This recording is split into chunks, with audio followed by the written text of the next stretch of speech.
Mesdames, Messieurs, merci encore une fois de rester fidèles à votre chaîne de télévision, la TFM. Bonjour à tous et à tous. Et c'est parti pour votre magazine Weekend Sport que nous démarrons avec le football, actualité en tout cas dominante chez nous, avec les cadets. Le Sénégal qui accueille à 17h la Tunisie. C'est un match retour du deuxième tour des éliminatoires de la CAN de leur catégorie. Les protégés de l'entraîneur Alimal, le vainqueur à l'aller, le 3-2, c'était à Tunis, ont pris en tout cas une sérieuse option en vue de cette manche retour prévue donc cet après-midi à 17h au stade Demba Diop de Dakar, mais ils doivent surtout éviter de penser que la qualification est déjà acquise.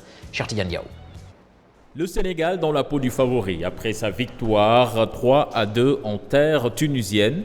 Le retour peut s'avérer être une formalité, mais attention à l'excès de confiance. Le danger ne pourra venir que si aujourd'hui ces jeunes-là, dans leur esprit de jeunesse, vous comprenez, s'amusent dans le terrain passant qu'ils sont meilleurs que ces joueurs-là. Ils ont eu l'ascendant sur les Tunisiens parce qu'ils avaient peut-être réussi sur leur phase offensive beaucoup de choses mieux que les Tunisiens.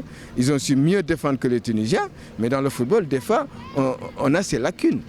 Dans ce genre de match où l'insouciance juvénile peut porter préjudice, l'encadrement technique devra jouer les rôles d'avant-garde. La balle n'est pas dans le camp des jeunes, mais plutôt de l'encadrement technique. Parce qu'il faut tenir un discours cohérent aux jeunes pour leur faire comprendre que la Tunisie peut réussir le même coup au Sénégal. Mais c'est une marche retour qui ne sera pas de tout repos. Avec l'entraîneur qu'ils ont, moi je ne pense pas qu'ils puissent hausser les épaules. Parce que c'est quelqu'un qui est vraiment, et durant toute sa vie, qui avait les pieds sur terre. Qui savait c'est ce qu'il faisait et je pense qu'il le trouvera le bon conseil à leur donner. Sénégal-Tunisie, c'est ce samedi au stade Demba Diop, l'occasion pour la bande à Alimal d'imiter leurs aînés des U20 et d'accéder à la dernière phase éliminatoire de la CAN 2017. Battu à domicile 3-2 par le Sénégal, la Tunisie croit en tout cas crânement en ses chances de qualification. Mohamed Morsi, c'est l'entraîneur de l'équipe tunisienne, en tout cas mise sur son collectif pour surprendre le Sénégal. Nous l'avons interrogé hier à l'issue de la séance d'entraînement qu'ils ont tenue sur la pelouse du stade Demba Diop, théâtre des opérations ce soir. Suivons plutôt l'entraîneur tunisien. On se base sur le match aller.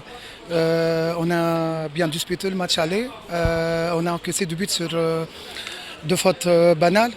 Je crois que nous tiendrons toujours nos chances et le match retour ça sera pareil au match aller. Vous allez voir 2 buts aussi. L'équipe, la sélection de Sénégal a de très bons joueurs, surtout en ligne d'attaque. Les défaillances, elle est là aussi dans cette équipe. On peut arracher une belle victoire ici. On croit à nos chances. On a créé beaucoup de chances en Tunisie. On a créé 5 à 6 chances. On a réussi à marquer que 2 buts. Je pense aussi qu'on va créer aussi 2 chances au Sénégal et on va réussir, Inch'Allah, à marquer aussi 2 buts. Sénégal-Tunisie pour la manche retour donc prévue cet après-midi à 17h au stade Demba Diop de Dakar. L'entrée au stade est libre et gratuite selon un communiqué de la Fédération sénégalaise de football. En début de semaine, Aliou Cissé, le sélectionneur de l'équipe A rendu public la liste des joueurs convoqués pour la dernière journée des éliminatoires de la CAN Gabon 2017. Ils sont au total 24 à avoir été appelés pour affronter le 3 septembre prochain la Namibie à Dakar. Il faut noter aussi que le Sénégal est qualifié en tout cas avant terme. Une nouveauté dans cette liste, l'arrivée du jeune Ismaïla Sarr, société du FC Metz, club de Ligue 1 française. Ibou Diouf était à la conférence de presse de l'entraîneur ou alors du sélectionneur national Aliou Cissé. Éliminatoire CAN 2017 au Gabon, dernier tournant à domicile. Sénégal-Namibie pour la 6e et dernière journée, 24 Lions pour finir en beauté à Dakar le 3 septembre prochain, même si coach Aliou a de petits soucis. Dans notre préparation, nous savions qu'il y a deux périodes difficiles, c'est le mois de juin, des matchs difficiles à préparer parce que ça coïncide avec la fin des championnats où il manque souvent de rythme aux garçons. En mois de septembre, c'est la même chose. Donc manque de rythme, surtout beaucoup de transferts. Certains garçons sont en bis-bis avec leur club, d'autres retrouvent de nouvelles couleurs. Entre autres questions évoquées, l'arrivée du jeune Ismaïla Sarr en équipe A. Ismaïla Sarr est un pur produit du football sénégalais. Aujourd'hui, il a évolué sur toutes les catégories, en tout cas de la direction technique. Je pense qu'arrivé à Metz, il va continuer à progresser. D'autant plus que c'est le poste où il évolue est un poste quand même assez spécifique et que le Sénégal a besoin de se renforcer dans ce domaine-là. Le cas de Mbaïnian est évoqué en équipe nationale. Le Milanais est prêt à revêtir les couleurs nationales. J'ai eu à discuter avec lui, mais il y a 4 ans de cela. Voilà, c'est ce que je disais tout à l'heure, c'était pour les Jeux Olympiques en 2012. Mais il était en réflexion. Est-ce qu'on peut reprocher à un garçon d'être en réflexion pour venir jouer, défendre les couleurs du Sénégal? Je ne le crois pas. Ça veut dire que notre équipe devient attractive et ça c'est intéressant, c'est bien, parce que partout où il y a des joueurs sénégalais compétitifs et qui ont le talent en tout cas pour nous apporter en plus, nous ne devons pas leur fermer la porte. Faire de la journée du 3 septembre une fête du football à Dakar avec les retours de Salif Ciss, Diawandou Diagne et de Famara Diédhiou.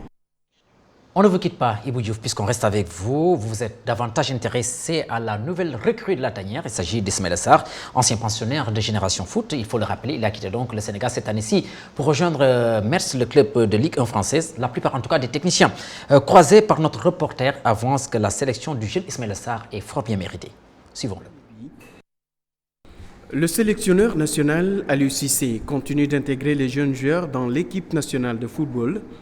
Pour le prochain match des Lions face à la Namibie, il a appelé le néo-messien Ismaïla Sarr. Un choix que saluent les spécialistes.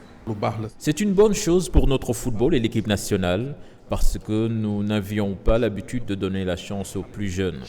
C'est important d'essayer de voir des jeunes pour au moins assurer la relève. Le Sénégal n'est pas pourvu pour ce poste, d'autant plus qu'il y a des matchs où je pense qu'il y a Bambiram qui a joué à droite sur 2 matchs. Toujours selon ces spécialistes, l'intégration des jeunes peut être d'un grand apport. Il y a de fortes chances de trouver 2 ou 3 jeunes qui peuvent apporter beaucoup à l'équipe nationale qui a déjà trouvé sa base, à mon avis. Important de Seydou Ndiaye, les Ismaïla consorts, qu'ils viennent en équipe nationale pour apporter cette souffle de jeunesse-là, cette insouciance. L'absence pour eux aussi de joueurs du championnat local, comme le meilleur buteur Pape Ibnouba de la Linguère, décrié par certains, n'est pas un scandale. L'intégration à l'équipe nationale n'est pas donnée à tout le monde. Il faut vraiment le mériter pour y être. Aliou Cissé, il est assez outillé pour convoquer. S'il voit quelqu'un qui peut apporter quelque chose à l'équipe nationale, c'est sûr qu'il va l'appeler. Les Lions déjà qualifiés à la CAN 2017 rencontrent la Namibie le samedi 3 septembre prochain à Dakar. C'est pour les besoins de la 6e et dernière journée des éliminatoires. Ibou Diouf, puisque nous aimons nos équipes nationales, nous allons rester avec elles et c'est pour parler cette fois-ci de Sadio Mané, le métronome de l'équipe nationale, appelé par Aliou Cissé d'ailleurs pour la rencontre du 3 septembre prochain contre l'équipe de la Namibie à Dakar. Le sociétaire de Liverpool, buteur dès la première journée, s'est blessé à l'épaule à l'entraînement, mais pas si grave. Selon un communiqué des Reds, les résultats du diagnostic n'ont révélé qu'une légère blessure en muscle sans déboîtement à l'épaule. Sadio Mané ne devrait pas en tout cas participer au match de Liverpool prévu donc ce week-end contre Burnley. Ce sera donc ce samedi pour le compte de la 2e journée de la Première Ligue anglaise. Nous abordons à présent la page JO de votre magazine Week-end Sport. Le Sénégal va rentrer bredouille de Rio. Aucune médaille collectée par nos représentants à ces Jeux Olympiques. Le dernier raté, c'est celui d'Adama Diatta en lutte libre. Le bonhomme a été sorti par son adversaire cubain en 8e de finale, tout comme le porte-drapeau Isabelle Sambo qui s'est arrêté en quart de finale de sa catégorie. Balayé, lui aussi, est sorti d'entrée en taekwondo. L'échec des Lions du basket champion d'Afrique n'est pas non plus à oublier. La mauvaise préparation est en tout cas brandie par un technicien de basketball. Il s'agit de Hassan Thiam que nous suivons en tout cas sur ces images. Désir de vaincre. Vous les sentez, Assou Traoré, les autres, tout le monde. Le ballon, la hargne en défense, la communication, l'entraîneur-joueur cette fois-ci, extraordinaire. Donc il n'y a rien à dire. mais elles ont eu beaucoup d'acquis, et ça je le dis. Et je pense que les gens doivent dormir tranquilles. On va les laisser rentrer chez eux, on va les applaudir, on va les accueillir s'il le faut. Et maintenant, préparer la prochaine échéance de l'Afro-Basket. C'est sûr et certain, si on continue sur cette lancée-là. Non, les gens n'ont qu'à dormir tranquilles. Et amener ici, Inch'Allah Rabbi, la Coupe d'Afrique des Nations, la prochaine Coupe d'Afrique des Nations, c'est les filles. Le président n'a qu'à rester tranquille, le ministre n'a qu'à rester tranquille, le président de la fédération n'a qu'à rester tranquille, le peuple sénégalais reste tranquille. Je vous dis que la Coupe d'Afrique va revenir ici, Inch'Allah Rabbi. Éliminatoire CAN 2017 au Gabon, dernier tournant à domicile. Sénégal-Namibie pour la 6e et dernière journée. 24 Lions pour finir en beauté à Dakar le 3 septembre prochain, même si coach Aliou a de petits soucis. Dans notre préparation, nous savions qu'il y a deux périodes. Voilà, donc à l'instant, la réaction d'Hassane Thiam sur les performances de nos représentants au JO. Notamment, on parlait donc de l'équipe nationale féminine de basketball qui a perdu 5 matchs en autant de sorties. Et pour parler toujours de ces JO, il faut noter que Usain Bolt est entré dans l'histoire. Hier, il a remporté le 4x100 donc, relais avec la Jamaïque, tout comme la Côte d'Ivoire. Une nation à féliciter avec une médaille en or et puis l'autre en bronze. Et puis nous allons toujours enchaîner avec ces JO qui vont prendre fin, en tout cas demain, dimanche. Mais pour le tournoi de football, on va assister à la finale entre le Brésil porté par un certain Neymar et l'Allemagne. Cela en tout cas réveille bien des souvenirs lors de la Coupe du Monde 2014. Le Brésil a été sorti du tournoi par la Nationalmannschaft. 2 ans après, les deux formations se retrouvent donc. Le match est prévu donc demain à partir de 20h. Football, mais cette fois-ci chez nous, c'est fini le championnat, mais les formations de l'élite sont en train de se préparer, en tout cas pour la saison à venir. L'AS Douanes en fait partie. Les Gablots ont nouvellement recruté un nouvel entraîneur. Son nom, Patrice Bodian. Il vient de la Belgique, mais il est natif de Dakar. Il lui revient, en tout cas désormais, de rendre le sourire à l'AS Douanes qui est passé totalement à côté de la plaque la saison passée. Vous le voyez donc sur ces images. Patrice Bodian, qui est aussi préparateur physique. Là, on le voit sur ces images avec l'ancien gaucher magique de l'équipe nationale du Sénégal. Il s'agit de Fadiga, entre autres personnes, en tout cas coaché par moment par Patrice Bodian. Et nous allons entamer notre tour d'horizon des différents championnats. Sur ce tableau donc, nous allons démarrer par le championnat d'Angleterre, où alors on en est à la 2e journée. En Angleterre, retenez que les rencontres vont se poursuivre aujourd'hui. Hier, Manchester United a battu l'équipe de Southampton sur la marque de 2-0. Pour le reste donc des rencontres à l'image Stoke City et Manchester City, c'est donc tout à l'heure. Donc cela a démarré, certainement. Liverpool-Burnley est aussi prévu, tout comme Swansea contre Hull City. Watford-Chelsea est aussi prévu. West Bromwich va faire face à l'équipe d'Everton. Tottenham joue contre Crystal Palace. Leicester-Arsenal est aussi prévu. Demain donc dimanche pour la fin de la 2e journée en Angleterre. Sunderland-Middlesbrough suivi de West Ham United contre l'équipe de Bournemouth. Retenez que l'équipe de Manchester United occupe provisoirement la tête du classement de la Première Ligue. Et on va s'intéresser cette fois-ci au championnat français. C'est aussi la 2e journée pour les rencontres au programme. Notez que l'équipe de Lyon occupe présentement donc la tête du classement après sa victoire hier sur Caen 2-0. D'autres rencontres prévues ce samedi. Nantes-Monaco, Toulouse contre Bordeaux, Angers accueille Nice, Dijon se rend à Lille, Lorient-Bastia est aussi prévu, tout comme Rennes-Nancy. Guingamp-Marseille est prévu donc demain dimanche. Saint-Etienne accueille l'équipe de Montpellier et puis Paris Saint-Germain et Metz c'est prévu donc demain et ce sera certainement une occasion de revoir à l'œuvre Ismaël Sarr, mais aussi Abibou Diallo, tous deux Sénégalais évoluant donc dans l'équipe du FC Metz. Et puis nous allons enchaîner avec le championnat espagnol qui démarre aujourd'hui. Retenez qu'hier, Deportivo La Corogne a battu Eibar sur la marque de 2-1. Un but partout entre Malaga et Osasuna. Pour les rencontres prévues donc ce soir, l'FC Barcelone accueille le Betis Séville. Granada-Villarreal est aussi prévu, tout comme FC Séville Espagnol-Barcelone. Demain dimanche donc pour la suite, l'FC Barcelone accueille Betis Séville. Granada contre Villarreal est aussi prévu, tout comme FC Séville Espagnol de Barcelone. Demain dimanche pour la suite et fin de cette première journée en Espagne. Le Sporting Gijón accueille Atlético Bilbao. Le Real Madrid se rend chez la Real Sociedad. Et puis lundi pour la clôture de cette première journée en Espagne, Celta Vigo Leganés, donc le premier est prévu donc lundi, tout comme Valence Las Palmas. En Italie aussi, on est parti pour l'entame du championnat. Déjà ce samedi, 2 rencontres sont prévues. prévu. AS Roma fera face à l'équipe de Udinese. La Juventus de Turin, l'équipe championne en titre, accueille la Fiorentina. Demain dimanche, pour la suite, retenez que le Milan AC fera face à l'équipe de Torino. Cagliari se rend chez le Genoa. Chievo Vérone, Inter de Milan est aussi prévu. Tout comme Atalanta Bergame contre la Lazio de Rome.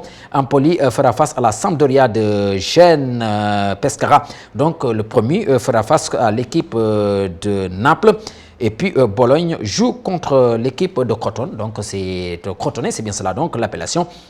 Il s'agit donc d'une nouvelle arrivée dans le calcio italien. Et puis nous allons parler donc de cette dernière rencontre du championnat italien, prévue donc lundi entre l'équipe de Palerme et celle de Sassuolo. Et puis nous allons revenir sur ce plateau pour parler donc de cette de cette finale du tournoi de CDK, coordination des étudiants de Canel, et un clin d'œil donc à Alassane Samba Diop, le directeur de la radio Futur Média. Le parrain donc de cette rencontre, M. Abibou Timbo, maire de la commune de Sémé, nous dit-on, une finale qui va opposer la commune de Nendori à la commune de Ourosidi.